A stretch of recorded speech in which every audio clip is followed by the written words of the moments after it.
करीब 1 साल पहले अडानी समूह के मुखिया गौतम अडानी दुनिया के तीसरे सबसे अमीर व्यक्ति थे, लेकिन अमेरिका की शॉर्ट सेलर फर्म हिंडनबर्ग की रिपोर्ट आने के बाद से उनकी संपत्ति में लगातार भारी गिरावट देखने को मिली। उन्हें अरबों रुपयों का नुकसान हुआ। इसके चलते गौतम अडानी दुनिया के सबसे अमीर लोगों की सूची में 30वें पायदान से भी नीचे खिसक गए थे। हिंडनबर्ग की रिपोर्ट से न सिर्फ गौतम अडानी को नुकसान झेलना पड़ा, बल्कि अडानी ग्रुप की कंपनियों के शेयर भी औंधे मुंह गिरे। लेकिन अब खबर है कि गौतम अडानी ने फिर से अपनी बादशाहत कायम कर ली है। करीब 1 साल बाद वह देश के सबसे अमीर व्यक्ति बन गए हैं। आज के खर्चा पानी में इसी पर विस्तार से बात करेंगे, जानेंगे कि गौतम अडानी की संपत्ति कितनी है और मुकेश अंबानी की तुलना में गौतम अडानी के पास कितना ज्यादा पैसा है। इसके अलावा ये भी जानेंगे किस वजह से अडानी की संपत्ति में जोरदार उछाल आया है। साथ ही ये भी बताएंगे कि दुनिया के 5 सबसे अमीर लोग कौन से हैं। नमस्कार, मेरा नाम दिव्यांशी सुमराव है। आप देख रहे हैं दी लंदन टॉप का डेली इकोनॉमिक बुलेटिन खर्चा पानी। अडानी समूह की कंपनियों के चेयरमैन गौतम अडानी एक बार फिर भारत और एशिया के सबसे अमीर आदमी बन गए हैं। गौतम अडानी ने दौलत के मामले में रिलायंस इंडस्ट्रीज के चेयरमैन मुकेश अंबानी को पीछे छोड़ दिया है। सिर्फ इतना ही नहीं, गौतम अडानी ने दुनिया के अरबपतियों की लिस्ट में भी लंबी छलांग लगाई है। ब्लूमबर्ग बिलियनेयर इंडेक्स के मुताबिक गौतम अडानी की नेट वर्थ में पिछले 24 घंटों में जबरदस्त इजाफा हुआ है और उनकी संपत्ति करीब 63,000 करोड़ रुपए बढ़कर 97.6 अरब डॉलर, भारतीय रुपयों में 8,11,000 करोड़ रुपए के आसपास पहुंच गई है। वहीं मुकेश अंबानी की संपत्ति 97 अरब डॉलर यानी करीब 8,06,000 रुपए है। गौतम अडानी गुरुवार 4 जनवरी को दुनिया के अमीरों की लिस्ट में 14वें स्थान पर थे, लेकिन अडानी ग्रुप के शेयरों में जबरदस्त तेजी की बदौलत वह मुकेश अंबानी को पीछे छोड़ते हुए 5 जनवरी को 12वें स्थान पर पहुंच गए हैं। आपको बता दें कि गौतम अडानी का जन्म गुजरात के अहमदाबाद में 24 जून 1962 को हुआ था। अडानी का परिवार अहमदाबाद के पोल इलाके की शेख चौल में रहता था। मध्यम वर्गीय परिवार से ताल्लुक रखने वाले गौतम अडानी ने अपनी स्कूली पढ़ाई अहमदाबाद के शेख चिमनलाल नागिन दास विद्यालय से की है। इसके बाद उन्होंने गुजरात विश्वविद्यालय में कॉमर्स में दाखिला लिया, लेकिन दूसरे साल में ही पढ़ाई छोड़ दी और मुंबई आ गए। जब गौतम अडानी मुंबई आए थे तब उनके पास सिर्फ 100 रुपए थे। आज की तारीख में गौतम अडानी देश के सबसे बड़े प्राइवेट पोर्ट के मालिक हैं। गौतम अडानी के ग्रुप की प्रमुख कंपनी अडानी एंटरप्राइजेज है। अडानी समूह की 10 कंपनियां शेयर मार्केट में लिस्टेड हैं। वहीं गौतम अडानी ने हिंडनबर्ग मामले में सुप्रीम कोर्ट के फैसले पर कहा कि आखिरकार सच की जीत हुई है। उन्होंने ये भी कहा कि उनका समूह भारत के विकास की यात्रा में अपना योगदान करता रहेगा। सोशल मीडिया प्लेटफॉर्म एक्स पर गौतम अडानी ने कहा, आदरणीय सुप्रीम कोर्ट का फैसला ये दिखलाता है कि सच की जीत हुई है। सत्यमेव जयते। मैं उन लोगों का आभारी हूं जो हमारे साथ खड़े रहे हैं। भारत की विकास यात्रा में हमारा छोटा सा योगदान जारी रहेगा। जय हिंद। आप जानते हैं गौतम अडानी की दौलत में आए इस तेज उछाल की वजह क्या है।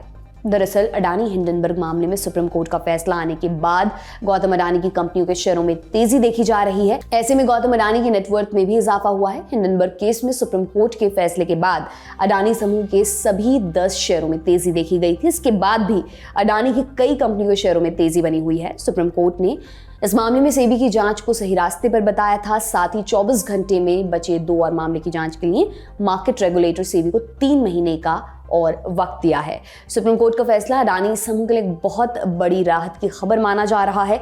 इस केस की जांच के लिए सुप्रीम कोर्ट ने 6 सदस्यों की कमेटी बनाई थी। इसके अलावा मार्केट रेगुलेटर सेबी को भी जांच करने के लिए कहा था। सुप्रीम कोर्ट ने 3 जनवरी को अपने फैसले में 4 बड़ी बातें कही थी, जो एक तरह से अडानी के लिए क्लीन चिट हैं।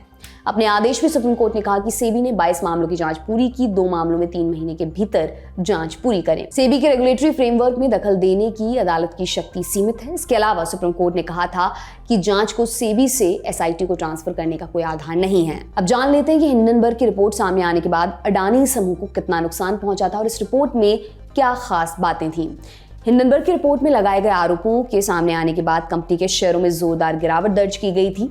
समाचार एजेंसी रॉयटर्स की रिपोर्ट के मुताबिक इस रिपोर्ट के सामने आने के बाद अडानी समूह की कंपनियों की मार्केट वैल्यू में 150 अरब डॉलर यानी करीब 12,48,000 करोड़ रुपए की गिरावट आई थी। हालांकि पिछले कुछ महीनों से अडानी समूह की कंपनियों के प्रति निवेशकों का भरोसा लौटता हुआ दिखा। अमेरिकी फॉरेंसिक रिसर्च फर्म हिंडनबर्ग ने अडानी समूह पर कई गंभीर आरोप लगाए थे। हिंडनबर्ग ने Adani group how the world's 3rd richest man is pulling the largest con in corporate history नाम की रिपोर्ट को पिछले साल 24 जनवरी को रिलीज किया था। ये तारीख इसलिए अहम है कि इसके 2 दिन बाद ही 27 जनवरी को गौतम अडानी की कंपनी शेयर बाजार में फॉलो ऑन पब्लिक ऑफर यानी एफपीओ लाने वाली थी। ये अब तक का सबसे बड़ा एफपीओ था। इसके जरिए अडानी समूह 20,000 करोड़ रुपए जुटाने वाला था। इस रिपोर्ट के बाद अडानी ने एफपीओ की तारीख टाल दी थी। अपनी रिपोर्ट में हिंडनबर्ग ने अडानी समूह से 88 सवाल पूछे थे। इसमें कई सवाल बेहद गंभीर थे और सीधे सीधे अडानी ग्रुप की कॉर्पोरेट गवर्नेंस पर निशाना साधते थे। रिपोर्ट में कहा गया था कि टैक्स हेवन देशों में कई ऐसी फर्जी कंपनियां हैं जिनके पास अडानी समूह की कंपनियों की हिस्सेदारी है। टैक्स हेवन देशों में मॉरिशस और कई कैरिबियाई देश आते हैं। इन देशों में पैसा जमा करने बिजनेस के लिए लगाई गई रकम का सोर्स बताना जरूरी नहीं है। साथ ही इन देशों में टैक्स भी काफी कम या नहीं देना पड़ता है। अपनी रिपोर्ट में हिंडनबर्ग ने पूछा था कि गौतम अडानी के छोटे भाई राजेश अडानी को ग्रुप का एमडी क्यों बनाया गया है, जबकि उनके खिलाफ कस्टम टैक्स चोरी, आयात से जुड़े फर्जी कागजात तैयार करने और अवैध कोयले का इंपोर्ट करने का आरोप लगाया गया था। रिपोर्ट में यह भी आरोप लगाया गया था कि गौतम अडानी के बहनोई समीर वोरा अहम पद पर हैं, जबकि समीर का नाम बेनामी कंपनियों के जरिए डायमंड ट्रेडिंग में आने के बाद भी उन्हें अडानी ऑस्ट्रेलिया डिवीजन का एग्जीक्यूटिव डायरेक्टर क्यों बनाया गया। हालांकि हिंडनबर्ग के आरोपों पर अडानी समूह ने कहा था, जहां तक कॉर्पोरेट गवर्नेंस का सवाल है तो समूह की 4 बड़ी कंपनियां उभरते बाजारों की ही नहीं बल्कि दुनिया की उस सेगमेंट या सेक्टर की चोटी की 7 कंपनियों में शामिल हैं। आपको बता दें कि पिछले 2 दिनों के उछाल के साथ शुक्रवार 5 जनवरी को भी अडानी ग्रुप के शेयरों में जोरदार तेजी देखी गई। ये हमने कर ली भारत के 2 सबसे अमीर बिजनेस पर्सन गौतम अडानी और मुकेश अंबानी के बाद। अब दुनिया के सबसे अमीर कारोबारियों के बारे में भी जान लेते हैं। एलॉन मस्क दुनिया के सबसे अमीर आदमी हैं। Musk electric vehicle company Tesla के सीईओ हैं। एलॉन मस्क की नेटवर्थ 18,31,000 करोड़ रुपए है। मस्क के बाद 14,06,000 करोड़ रुपए की नेटवर्थ के साथ अमेजॉन के फाउंडर जेफ बेजोस दुनिया के दूसरे सबसे अमीर आदमी हैं, जबकि तीसरे नंबर पर LVMH के बर्नार्ड अर्नोल्ट हैं। उनकी नेटवर्थ 13,98,000 करोड़ रुपए है। चौथे नंबर पर है माइक्रोसॉफ्ट के फाउंडर बिल गेट्स। इनकी कुल संपत्ति 11,48,000 करोड़ रुपए है। वहीं दुनिया के 5वें सबसे रईस आदमी है स्टीव बॉलमर। उनकी कुल संपत्ति 10,65,000 करोड़ रुपए है। ये आज का खर्चा पानी बुलेटिन आपके लिए लेकर आए थे हमारे साथी प्रदीप यादव। आप अपनी राय कमेंट बॉक्स में जरूर बताएं। अगले एपिसोड तक अपना खूब ख्याल रखें। बहुत बहुत शुक्रिया।